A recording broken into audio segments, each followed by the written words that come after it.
Bienvenue sur Comme3Com, une production du blog wowcomcebo.fr. Aujourd'hui, on va parler d'un truc qu'on voit tous les jours, mais auquel on pense pas forcément assez. L'objet des emails. Ce petit truc qui doit donner envie d'ouvrir. Ça peut la première impression, quoi. Exactement. C'est la porte d'entrée du message, en fait. Un objet bien pensé, ça peut vraiment faire toute la différence entre un mail lu et un mail qui finit à la poubelle.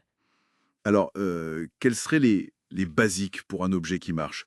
J'entends souvent dire qu'il faut faire court. C'est toujours le cas? Ben, la clarté et la concision, oui, c'est souvent une bonne idée.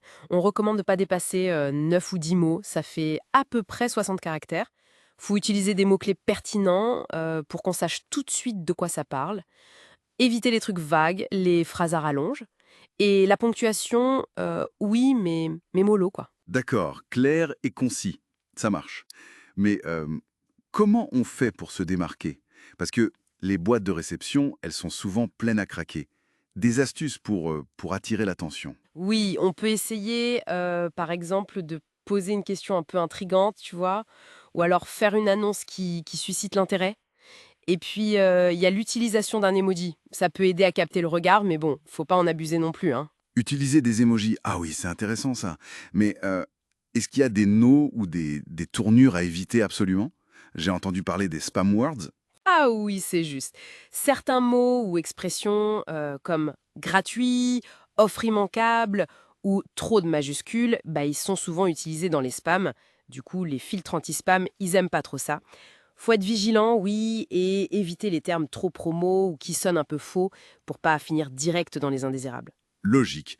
Une fois qu'on a envoyé l'email, comment on sait si l'objet a bien fonctionné? Comment on mesure ça? Alors là, c'est là que les outils d'emailing marketing sont super utiles. Ils permettent de suivre ce qu'on appelle le taux d'ouverture. Il y a des repères, tu vois. En gros, sous 14,5%, c'est considéré comme faible. Entre 14,5% et 22,5%, c'est moyen. Après, entre 22,5% et 30%, c'est bien.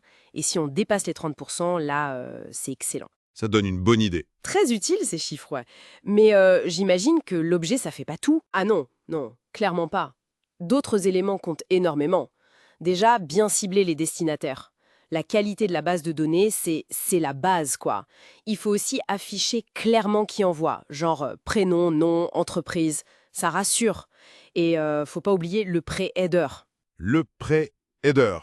C'est quoi ça? C'est la petite phrase, là, juste après l'objet dans la boîte de réception. Elle complète l'objet. C'est une deuxième chance de convaincre. Faut l'utiliser intelligemment. Et bien sûr, dans l'email lui-même, avoir un appel à l'action unique et clair. Découvrez, réservez, ce genre de choses. D'accord. Et ces logiciels d'emailing, ils offrent d'autres possibilités, d'autres fonctions, pour l'objet par exemple. Oui, oui, souvent ils permettent de personnaliser l'objet. Par exemple, mettre le prénom du destinataire dedans. Ça marche souvent bien, hein. Et une autre fonction super intéressante, c'est le test AB. Ah oui, le test AB. J'en ai entendu parler. Voilà. Bah, en gros, t'envoies deux objets différents à une petite partie de ta liste. La plateforme regarde lequel marche le mieux, donc lequel a le meilleur taux d'ouverture, et ensuite elle envoie automatiquement cet objet-là au reste de ta liste. C'est un bon moyen d'optimiser en se basant sur du concret. Ok, donc pour résumer, un bon objet, c'est précis, concis, ça attire l'œil, mais sans faire spam, et surtout ça se mesure et ça s'améliore. C'est exactement ça. Et il ne faut pas oublier que c'est un processus d'ajustement, hein. Ce qui fonctionne pour une audience ne fonctionnera pas forcément pour une autre.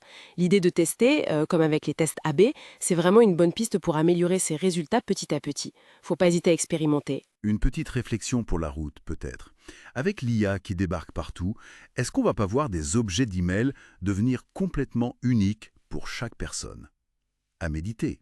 Rendez-vous au prochain épisode.